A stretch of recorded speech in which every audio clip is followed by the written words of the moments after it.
Hello' everyone, আপোনালোক সকলোকে স্বাগতম জনাইছোঁ আছাম জিকে ইউটিউব চেনেলৰ আন এটা নতুন ভিডিঅ'লৈ। আজিৰ এই ভিডিঅ'টোত আমি আগন্তুক 12 জুলাই তাৰিখে অনুষ্ঠিত হ'বলগীয়া আছাম DLED এন্ট্ৰেন্স এক্সামৰ বাবে প্ৰয়োজনীয় হোৱাকৈ এখন মডেল কুৱেশ্যন পেপাৰ লৈ আহিছোঁ। আজিৰ এই মডেল কুৱেশ্যন পেপাৰখনত টোটেল 60টা কুৱেশ্যন থাকিব আৰু এই 60টা কুৱেশ্যনৰ ভিতৰত আপোনালোকে যদি 40টা কুৱেশ্যন শুদ্ধ কৰিব পাৰিছে তেনেহ'লে আপোনালোকে এই পেপাৰখনত পাছ কৰিছে। গতিকে আপোনালোকে কিমানটা কুৱেশ্যন শুদ্ধ কৰিব পাৰিছে কমেণ্ট বক্সত জনাব। তেনেহ'লে বলকচোন আজিৰ এই ভিডিঅ'টো আৰম্ভ কৰোঁ। আজিৰ আমাৰ ফাৰ্ষ্ট কুৱেশ্যনটো সুধিছে, অসমত কোনে চাহ আৱিষ্কাৰ কৰিছিল? অসমত কোনে প্ৰথম চাহ আৱিষ্কাৰ কৰিছিল সুধিছে। তলত 4টা অপশ্যন দিয়া আছে। এই 4টা অপশ্যনৰ ভিতৰত ইয়াৰ শুদ্ধ উত্তৰটো হৈছে অপশ্যন এ, ৰবাৰ্ট ব্লুজ। অসমত ৰবাৰ্ট ব্লুজে প্ৰথম চাহ আৱিষ্কাৰ কৰিছিল। নেক্সট কুৱেশ্যনটো সুধিছে, নীতি আয়োগৰ অধ্যক্ষ কোন? নীতি আয়োগৰ অধ্যক্ষ কোন সুধিছে। তলত 4টা অপশ্যন দিয়া আছে। এই 4টা অপশ্যনৰ ভিতৰত ইয়াৰ শুদ্ধ উত্তৰটো হৈছে অপশ্যন চি, প্ৰধানমন্ত্ৰী। নীতি আয়োগৰ অধ্যক্ষ হৈছে প্ৰধানমন্ত্ৰী। আৰু মনত ৰাখিব এই নীতি আয়োগৰ মুখ্য কাৰ্যালয় নতুন দিল্লীত অৱস্থিত। নেক্সট কুৱেশ্যন, ভাৰতৰ কোনখন ৰাজ্যক মছলাৰ উদ্যান বুলি কোৱা হয়? ভাৰতৰ কোনখন ৰাজ্যক মছলাৰ উদ্যান বুলি কোৱা হয় সুধিছে। তলত দিয়া অপশ্যন কেইটাৰ ভিতৰত ইয়াৰ শুদ্ধ উত্তৰটো হৈছে অপশ্যন বি, কেৰেলা। ভাৰতৰ কেৰেলা ৰাজ্যক মছলাৰ উদ্যান বুলি কোৱা হয়। নেক্সট কুৱেশ্যন, তলৰ কোনখন ৰাজ্যত ইউৰেনিয়ামৰ খনি আছে? কোনখন ৰাজ্যত ইউৰেনিয়ামৰ খনি আছে সুধিছে। তলত দিয়া অপশ্যন কেইটাৰ ভিতৰত ইয়াৰ শুদ্ধ উত্তৰটো হৈছে অপশ্যন চি, অন্ধ্ৰপ্ৰদেশ। অন্ধ্ৰপ্ৰদেশত ইউৰেনিয়ামৰ খনি আছে। নেক্সট কুৱেশ্যন, ভাৰতৰ কোনখন ৰাজ্যত জনবসতিৰ ঘনত্ব নিম্ন? ভাৰতৰ কোনখন ৰাজ্যত জনবসতিৰ ঘনত্ব নিম্ন সুধিছে। তলত দিয়া অপশ্যন কেইটাৰ ভিতৰত ইয়াৰ শুদ্ধ উত্তৰটো হৈছে অপশ্যন ডি, অৰুণাচল প্ৰদেশ। অৰুণাচল প্ৰদেশত জনবসতিৰ ঘনত্ব নিম্ন। নেক্সট কুৱেশ্যন, আন্দামান নিকোবৰ দ্বীপপুঞ্জত মুঠ কেইটা দ্বীপ আছে? তলত দিয়া অপশ্যন কেইটাৰ ভিতৰত ইয়াৰ শুদ্ধ উত্তৰটো হৈছে অপশ্যন এ, 572টা। আন্দামান নিকোবৰ দ্বীপপুঞ্জত 572টা দ্বীপ আছে। নেক্সট কুৱেশ্যন সুধিছে, ভাৰতৰ বৃহত্তম ৰেল ষ্টেচনটোৰ নাম কি? ভাৰতৰ বৃহত্তম ৰেল ষ্টেচনটোৰ নাম কি সুধিছে। তলত দিয়া অপশ্যন কেইটাৰ ভিতৰত ইয়াৰ শুদ্ধ উত্তৰটো হৈছে অপশ্যন এ, হাওৰা। ভাৰতৰ বৃহত্তম ৰেল ষ্টেচনটোৰ নাম হৈছে Howrah rail station. Next question, Hiuen Tsang অসমলৈ অহাৰ সময়ত কামৰূপৰ ৰজা কোন আছিল? তলত দিয়া অপশ্যন কেইটাৰ ভিতৰত ইয়াৰ শুদ্ধ উত্তৰটো হৈছে option C, Bhaskar Barman. Hiuen Tsang অসমলৈ অহাৰ সময়ত কামৰূপৰ ৰজা আছিল ভাস্কৰ বৰ্মন। নেক্সট কুৱেশ্যন, কোন চনত অসমীয়া ভাষাটোৱে ৰাজ্যিক ভাষাৰূপে স্বীকৃতি পাইছিল? তলত দিয়া অপশ্যন কেইটাৰ ভিতৰত ইয়াৰ শুদ্ধ উত্তৰটো হৈছে অপশ্যন চি, 1960 চনত। 1960 চনত অসমীয়া ভাষাটোৱে ৰাজ্যিক ভাষাৰূপে স্বীকৃতি পাইছিল। নেক্সট কুৱেশ্যন, কেন্দ্ৰীয় মন্ত্ৰীসভাত মন্ত্ৰীত্ব লাভ কৰা প্ৰথম অসমীয়া মহিলাগৰাকী কোন? তলত দিয়া অপশ্যন কেইটাৰ ভিতৰত ইয়াৰ শুদ্ধ উত্তৰটো হৈছে অপশ্যন এ, ৰেণুকা দেৱী বৰকটকী। কেন্দ্ৰীয় মন্ত্ৰীসভাত মন্ত্ৰীত্ব লাভ কৰা প্ৰথম অসমীয়া মহিলাগৰাকীৰ নাম হৈছে ৰেণুকা দেৱী বৰকটকী। নেক্সট কুৱেশ্যনটো সুধিছে, নাঙলৰ আৱিষ্কাৰ প্ৰথমে ক'ত হৈছিল? নাঙলৰ আৱিষ্কাৰ প্ৰথমে ক'ত হৈছিল সুধিছে। তলত দিয়া অপশ্যন কেইটাৰ ভিতৰত ইয়াৰ শুদ্ধ উত্তৰটো হৈছে অপশ্যন বি, মেছোপটেমিয়া। মেছোপটেমিয়াত নাঙলৰ আৱিষ্কাৰ হৈছিল। নেক্সট কুৱেশ্যন, কোন দেশত পোনপ্ৰথমে ধান খেতি আৰম্ভ হৈছিল? তলত দিয়া অপশ্যন কেইটাৰ ভিতৰত ইয়াৰ শুদ্ধ উত্তৰটো হৈছে অপশ্যন বি, চীন দেশত। চীন দেশত প্ৰথমে ধান খেতিৰ আৰম্ভ হৈছিল। নেক্সট কুৱেশ্যনটো সুধিছে, কলিংগ যুদ্ধ কৰা মৌৰ্য সম্ৰাটগৰাকী কোন আছিল? তলত দিয়া অপশ্যন কেইটাৰ ভিতৰত ইয়াৰ শুদ্ধ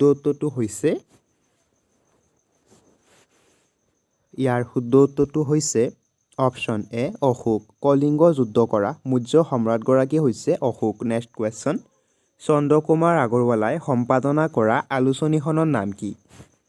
তলত দিয়া অপশ্যন কেইটাৰ ভিতৰত ইয়াৰ শুদ্ধ উত্তৰটো হৈছে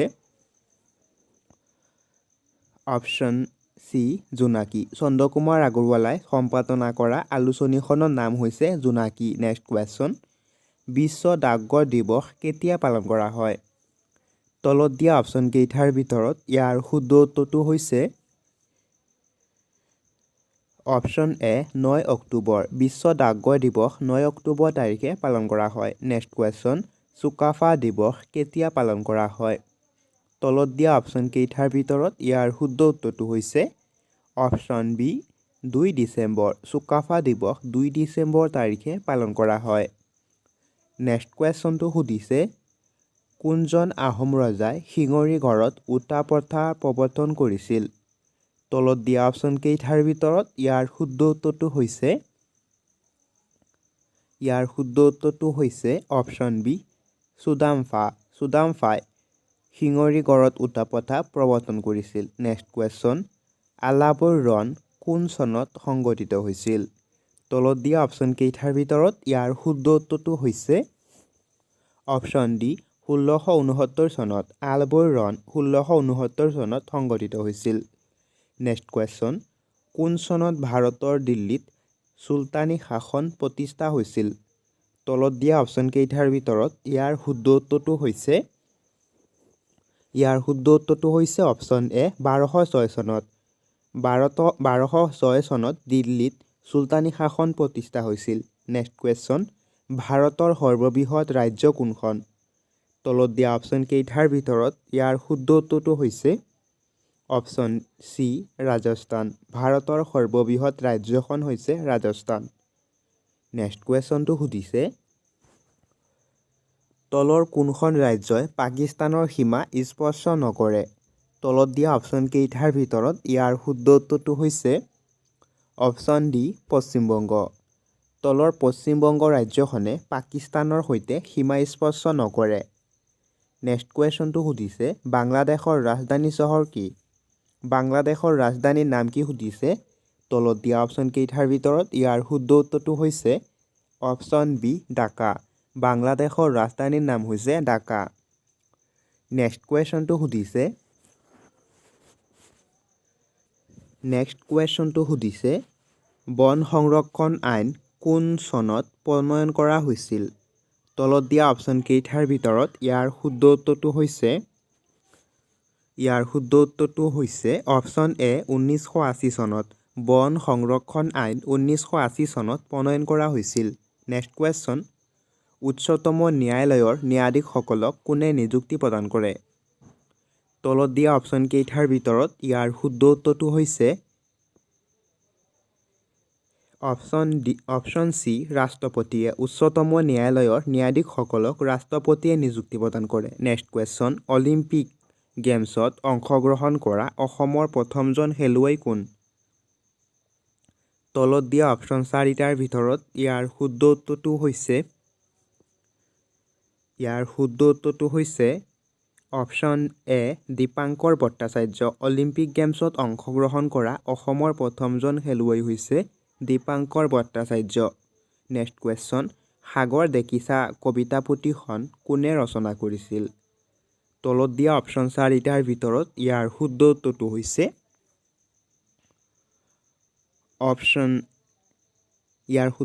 হৈছে অপশ্যন চি দেৱকান্ত বৰুৱা সাগৰ দেখিছা কবিতা পুথিখন দেৱকান্ত বৰুৱাই ৰচনা কৰিছিল নেক্সট কুৱেশ্যন তলৰ কোনখন চহৰক আনন্দৰ চহৰ বুলি কোৱা হয় তলত দিয়া অপশ্যন কেইটাৰ ভিতৰত ইয়াৰ শুদ্ধ উত্তৰটো হৈছে অপশ্যন এ কলকাতা চহৰক আনন্দৰ চহৰ বুলি কোৱা হয় নেক্সট কুৱেশ্যন দিল্লী চহৰ কোন নদীৰ পাৰত অৱস্থিত দিল্লী চহৰখন কোনখন নদীৰ পাৰত অৱস্থিত সুধিছে তলত দিয়া অপশ্যন কেইটাৰ ভিতৰত ইয়াৰ শুদ্ধ উত্তৰটো হৈছে অপশ্যন চি যমুনা দিল্লী চহৰখন যমুনা নদীৰ পাৰত অৱস্থিত নেক্সট কুৱেশ্যন উত্তৰ পূৰ্বাঞ্চলৰ কোনখন ৰাজ্যত হৰ্ণবিল উৎসৱ পালন কৰা হয় তলত দিয়া অপশ্যন কেইটাৰ ভিতৰত ইয়াৰ শুদ্ধ উত্তৰটো হৈছে অপশ্যন এ নাগালেণ্ড উত্তৰ পূৰ্বাঞ্চলৰ নাগালেণ্ড ৰাজ্যত হৰ্ণবিল উৎসৱ উদযাপন কৰা হয় নেক্সট কুৱেশ্যন ৰিচা কোনখন ৰাজ্যৰ জনজাতীয় পোচাক যিখনক শেহতীয়াকৈ GI টেগ দিয়া হৈছিল তলত দিয়া অপশ্যন কেইটাৰ ভিতৰত ইয়াৰ শুদ্ধ উত্তৰটো হৈছে অপশ্যন ডি ত্ৰিপুৰা। ৰিচা ত্ৰিপুৰা ৰাজ্যৰ পোছাক যিখনক শেহতীয়াকৈ GI টেগ দিয়া হৈছিল। নেক্সট কুৱেশ্যনটো সুধিছে ভিলেন ৰকষ্টাৰৰ পৰিচালক কোন আছিল? তলত দিয়া অপশ্যন কেইটাৰ ভিতৰত ইয়াৰ শুদ্ধ উত্তৰটো হৈছে option A Rima Das. Villain ৰকষ্টাৰৰ পৰিচালক হৈছে ৰীমা দাস। নেক্সট কুৱেশ্যন কাৰেংঘৰ লিগিৰি কোনে ৰচনা কৰিছিল? তলত দিয়া অপশ্যন কেইটাৰ ভিতৰত ইয়াৰ শুদ্ধ উত্তৰটো হৈছে অপশ্যন বি জ্যোতিপ্ৰসাদ আগৰৱালা। কাৰেংঘৰ লিগিৰি জ্যোতিপ্ৰসাদ আগৰৱালাই ৰচনা কৰিছিল। নেক্সট কুৱেশ্যনটো সুধিছে ভাস্কৰ বৰ্মনে হৰ্ষবৰ্ধনলৈ ৰাষ্ট্ৰদূত হিচাপে কাক পঠাইছিল? তলত দিয়া অপশ্যন কেইটাৰ ভিতৰত ইয়াৰ শুদ্ধ উত্তৰটো হৈছে অপশ্যন ডি হংসবেগ। ভাস্কৰ বৰ্মনে হৰ্ষবৰ্ধনলৈ ৰাষ্ট্ৰদূত হিচাপে হৰ্ষবৰ্ধন পঠাইছিল। নেক্সট কুৱেশ্যন বাগৰুম্বা নৃত্য কোন জনগোষ্ঠীৰ? তলত দিয়া অপশ্যন কেইটাৰ ভিতৰত ইয়াৰ শুদ্ধ উত্তৰটো হৈছে অপশ্যন বি বড়ো। বাগৰুম্বা নৃত্য বড়ো জনগোষ্ঠীৰ। নেক্সট কুৱেশ্যনটো সুধিছে দুধৰ আলি কাৰ ৰাজত্বকালত নিৰ্মাণ কৰা হৈছিল? তলত দিয়া অপশ্যন কেইটাৰ ভিতৰত ইয়াৰ শুদ্ধ উত্তৰটো হৈছে অপশ্যন এ গদাধৰ সিংহ। দুধৰ আলি গদাধৰ সিংহৰ ৰাজত্বকালত নিৰ্মাণ হয়। নেক্সট কুৱেশ্যন ভাৰতীয় সংবিধানৰ কোন অনুসূচীৰ অধীনত অসমৰ বিভিন্ন স্বায়ত্তশাসিত জিলা পৰিষদ গঠন কৰা হৈছিল? তলত দিয়া অপশ্যন কেইটাৰ ভিতৰত ইয়াৰ শুদ্ধ উত্তৰটো হৈছে অপশ্যন এ ষষ্ঠ অনুসূচীত। নেক্সট কুৱেশ্যনটো সুধিছে কাক চিমলাৰ সন্যাসী বুলি কোৱা হয়? কাক চিমলাৰ সন্যাসী বুলি কোৱা হয় সুধিছে। তলত দিয়া অপশ্যন কেইটাৰ ভিতৰত ইয়াৰ শুদ্ধ উত্তৰটো হৈছে option A Allan Octavian Hume. Allan Octavian হিউমক চিমলাৰ সন্যাসী বুলি কোৱা হয়। নেক্সট কুৱেশ্যন ভাৰতীয় বায়ুসেনা দিৱস কেতিয়া পালন কৰা হয়? তলত দিয়া অপশ্যন কেইটাৰ ভিতৰত ইয়াৰ শুদ্ধ উত্তৰটো হৈছে অপশ্যন চি 8 অক্টোবৰ। ভাৰতীয় বায়ুসেনা দিৱস 8 অক্টোবৰ তাৰিখে পালন কৰা হয়। নেক্সট কুৱেশ্যন কোনখন নদীৰ পাৰত বাৰাণসী অৱস্থিত? কোনখন নদীৰ পাৰত বাৰাণসী চহৰখন অৱস্থিত সুধিছে। তলত দিয়া অপশ্যন কেইটাৰ ভিতৰত ইয়াৰ শুদ্ধ উত্তৰটো হৈছে অপশ্যন বি গংগা নদী। গংগা নদীৰ পাৰত বাৰাণসী চহৰখন অৱস্থিত। নেক্সট কুৱেশ্যন অশোক চক্ৰটোত কিমানডাল শলা থাকে? ভাৰতৰ অশোক চক্ৰটোত কিমানডাল শলা থাকে সুধিছে। তলত দিয়া অপশ্যন কেইটাৰ ভিতৰত ইয়াৰ শুদ্ধ উত্তৰটো হৈছে অপশ্যন এ 24ডাল। অশোক চক্ৰটোত 24ডাল শলা থাকে। নেক্সট কুৱেশ্যনটো সুধিছে কামৰূপৰ কোনজন ৰজা কুমাৰ ৰজা নামেৰে জনাজাত আছিল? কামৰূপৰ কোনজন ৰজা কুমাৰ ৰজা নামেৰে জনাজাত আছিল সুধিছে। তলত দিয়া অপশ্যন কেইটাৰ ভিতৰত ইয়াৰ শুদ্ধ উত্তৰ হৈছে option B Bhaskar Barman. Next question ভাৰতৰ ৰাজধানী কলিকতাৰ পৰা দিল্লীলৈ কেতিয়া স্থানান্তৰিত হৈছিল? তলত দিয়া অপশ্যন কেইটাৰ ভিতৰত ইয়াৰ শুদ্ধ উত্তৰটো হৈছে অপশ্যন এ 1911 চনত। 1911 চনত ভাৰতৰ ৰাজধানী কলিকতাৰ পৰা দিল্লীলৈ স্থানান্তৰিত হৈছিল। নেক্সট কুৱেশ্যন তলৰ কোনখন ৰাজ্যত প্ৰথমে বাৰিষাৰ প্ৰভাৱ পৰে? তলত দিয়া অপশ্যন কেইটাৰ ভিতৰত ইয়াৰ শুদ্ধ উত্তৰটো হৈছে অপশ্যন চি কেৰেলা। ভাৰতৰ কেৰেলা ৰাজ্যত প্ৰথমে বাৰিষাৰ প্ৰভাৱ পৰে। নেক্সট কুৱেশ্যনটো সুধিছে হিন্দীৰ পৰা অসমীয়ালৈ ডাবিং কৰা প্ৰথম ছবি কোনখন? তলত দিয়া অপশ্যন কেইটাৰ ভিতৰত ইয়াৰ শুদ্ধ উত্তৰটো হৈছে অপশ্যন চি ভাগ্য। হিন্দীৰ পৰা অসমীয়ালৈ ডাবিং কৰা প্ৰথম অসমীয়া ছবিখন হৈছে ভাগ্য। নেক্সট কুৱেশ্যন কোনখন ৰাজ্যক ভাৰতৰ বৰাল বুলি কোৱা হয়? তলত দিয়া অপশ্যন কেইটাৰ ভিতৰত ইয়াৰ শুদ্ধ উত্তৰটো হৈছে অপশ্যন এ হাৰিয়ানা। হাৰিয়ানা ৰাজ্যক ভাৰতৰ বৰাল বুলি কোৱা হয়। নেক্সট কুৱেশ্যনটো সুধিছে ভাৰতৰ সৰ্বাধিক কুঁহিয়াৰ উৎপাদনকাৰী ৰাজ্য কোনখন? ভাৰতৰ সৰ্বাধিক কুঁহিয়াৰ উৎপাদনকাৰী ৰাজ্য কোনখন সুধিছে। তলত দিয়া অপশ্যন কেইটাৰ ভিতৰত ইয়াৰ শুদ্ধ উত্তৰটো হৈছে অপশ্যন ডি উত্তৰ প্ৰদেশ। ভাৰতৰ সৰ্বাধিক কুঁহিয়াৰ উৎপাদনকাৰী ৰাজ্যখন হৈছে উত্তৰ প্ৰদেশ। নেক্সট কুৱেশ্যন, ৰাজ্যপাল হ'বৰ বাবে নিম্নতম বয়স কিমান হ'ব লাগে? তলত দিয়া অপশ্যন কেইটাৰ ভিতৰত ইয়াৰ শুদ্ধ উত্তৰটো হৈছে অপশ্যন এ ৩৫ বছৰ। ৰাজ্যপাল হ'বৰ বাবে নিম্নতম বয়স ৩৫ হ'ব লাগে। নেক্সট কুৱেশ্যন, মুখ্যমন্ত্ৰীক কোনে নিযুক্তি দিয়ে? মুখ্যমন্ত্ৰীক কোনে নিযুক্তি প্ৰদান কৰে সুধিছে। তলত দিয়া অপশ্যন কেইটাৰ ভিতৰত ইয়াৰ শুদ্ধ উত্তৰটো হৈছে অপশ্যন বি ৰাজ্যপালে। মুখ্যমন্ত্ৰীক ৰাজ্যপালে নিযুক্তি প্ৰদান কৰে। নেক্সট কুৱেশ্যন, সংবিধান সভাৰ কোন স্থায়ী সভাপতি নিৰ্বাচিত হৈছিল? তলত দিয়া অপশ্যন কেইটাৰ ভিতৰত ইয়াৰ শুদ্ধ উত্তৰটো হৈছে option C Rajendra Prasad.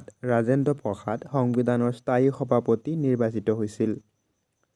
Next question, ভাৰতীয় সংবিধানৰ কোনটো অনুচ্ছেদ সংবিধান সংশোধনীৰ লগত সম্পৰ্কিত? তলত দিয়া অপশ্যন কেইটাৰ ভিতৰত ইয়াৰ শুদ্ধ উত্তৰটো হৈছে অপশ্যন এ ৩৬৮ অনুচ্ছেদ। ভাৰতীয় সংবিধানৰ ৩৬৮ অনুচ্ছেদত সংবিধান সংশোধনীৰ কথা আছে। নেক্সট কুৱেশ্যন, অসমীয়া ভাষা উন্নতি সাধিনী সভাৰ জন্ম কেতিয়া হৈছিল? তলত দিয়া অপশ্যন কেইটাৰ ভিতৰত ইয়াৰ শুদ্ধ উত্তৰটো হৈছে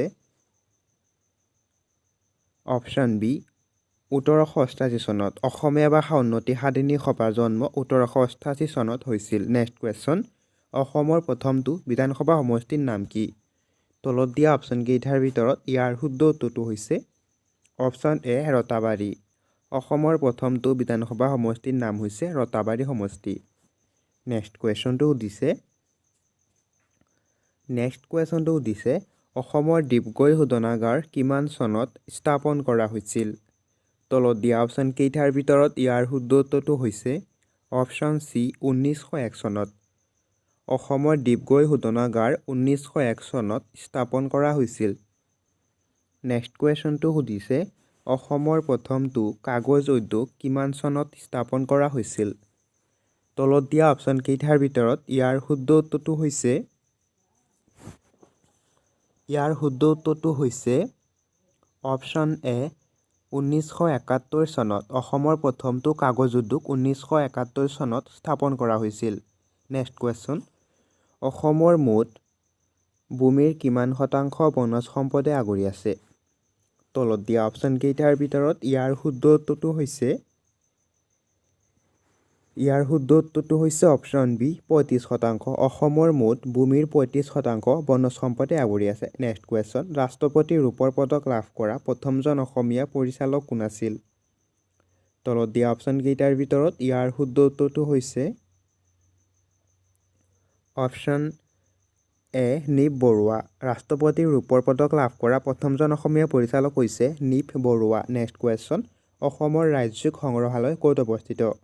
তলত দিয়া অপশ্যন কেইটাৰ ভিতৰত ইয়াৰ শুদ্ধ উত্তৰটো হৈছে অপশ্যন চি গুৱাহাটী। অসমৰ ৰাজ্যিক সংগ্ৰহালয় গুৱাহাটীত অৱস্থিত।